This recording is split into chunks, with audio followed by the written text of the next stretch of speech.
A full feeder can still be a problem. The first clue is inside the food, not outside it. The bird notices the problem before the human does. Full from far away is not the same as useful up close. The bird is choosing between a risky feeder and a safer backup. Human routine can miss a small survival clue. Moisture turns food into the story object. The response is a decision, not random behavior. The yard has invisible roots birds read quickly. A small texture clue carries the whole warning. Absence can be a visible survival clue. Another bird confirms the clue with behavior. Dirty surfaces make the pressure visible. The bird reads food, escape, and reflection together. Fresh-looking food and feeder food are not always the same. The feeder is present, but trust has been interrupted. The bird chooses a softer foraging option. Natural backup can matter when feeders fail. The viewer can now connect the first clues without audio. The first chapter closes. The yard looks normal but functions differently. Heat can intensify a feeder problem. Heat changes how the bird evaluates the feeder. The object is changing over time. A helpful routine can still miss the feeder clue. The bird is managing heat and food risk at once. The problem spreads beyond the tray. What falls from the feeder can become a clue too. The bird chooses a different microlocation. The safe path is visual, not spoken. The food no longer looks like loose seed. A small refusal repeats the pattern. Birds can learn from each other's hesitation. Old moisture leaves evidence even when the day looks dry. Open space still matters when food is questionable. Viewing angle changes the truth. Even ground-feeding birds adjust their route.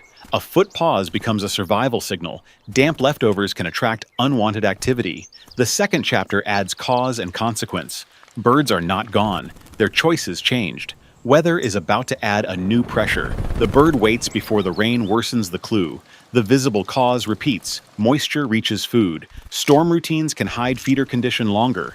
Bird POV reveals why waiting makes sense. Wet surfaces can add effort before food is even chosen. The surface clue explains the body language. Retreat is a survival choice. The viewer sees how water moves through the feeder system. The old food has physically changed. The storm leaves a consequence behind. Testing returns. But trust has not. The feeder object itself is part of the pressure. The choice is now broader than feeder or no feeder. A before-after makes the hidden change obvious. The larger bird also pauses at the same clue. Choosing cover is the safer option. Covered natural food can remain usable when exposed seed changes. The storm chapter resolves into a readable pattern. The yard still supports birds when cover and alternatives exist. A new chapter shifts from food quality to placement and night approach. The bird pauses before entering exposed space. Reflection adds another hidden clue. Indoor distance misses seed condition and bird root pressure. Bird POV explains hesitation near a full feeder. Another species chooses its own safer method. The safer alternative is not empty. It is just less obvious. Behavior shows evaluation without narration.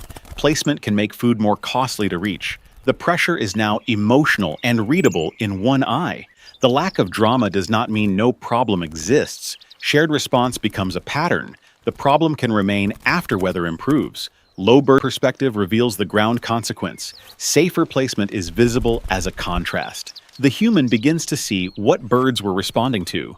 Clumping is a direct, silent test. The viewer learns exactly what to check. The middle of the video turns clues into a checklist without words. The next chapter is about making the yard easier without forcing birds closer. Opening the feeder reveals the hidden problem fully. Responsible care gives birds space. The weight of damp seed becomes visible. Cleaning surfaces matters as much as refilling. Temporary absence is safer than leaving bad food. Water is helpful when used for cleaning, not when trapped in food. Drying must come before refilling. The process becomes visually memorable. The invisible goal is dryness.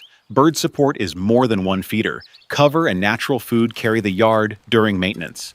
Good seed behavior looks different. Birds are not being chased or forced closer. The core visual lesson pays off. Small placement choices make access easier. Predictable routine gives birds room to decide. The object has changed meaning. The safer yard is readable as a route. Safety improves, but birds may still need time. The first return begins from cover. The bird tests without fully committing. The visual callback flips the earlier eye shot. The safer route is now visible. The yard has become easier without forcing birds closer. Even safer choices include caution.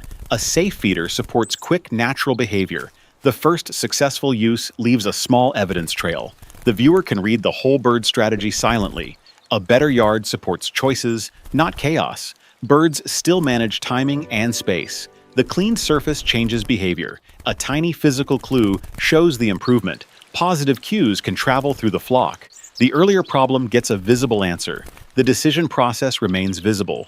Better food does not erase root awareness. A healthy feeder may show subtle, readable change. The old mistake becomes a memory cue. The story object returns with full meaning. The viewer can now identify the problem instantly.